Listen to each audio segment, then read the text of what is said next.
So I'm a gastroenterologist and hepatologist, which means my specialty is the digestive tract and the intestines, the stomach, the liver, the pancreas, a lot of stuff going on there.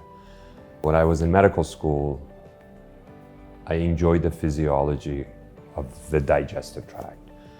I liked how it worked, and I wanted to see how I can make it better. And I quickly learned that you can do procedures to make it better, just for prevention, but also you can really help with patient symptoms and disease processes. So for me, it was a combination of both worlds. It was a combination of doing something with my hands that really made a difference, but also being able to help patients with their chronic diseases in the long term.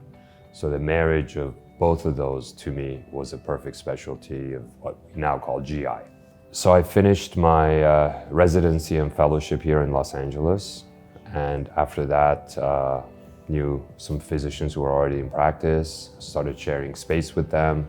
They taught me the ropes, and it was a very easy transition. And now 20 plus years later, I'm still loving it every day, even more.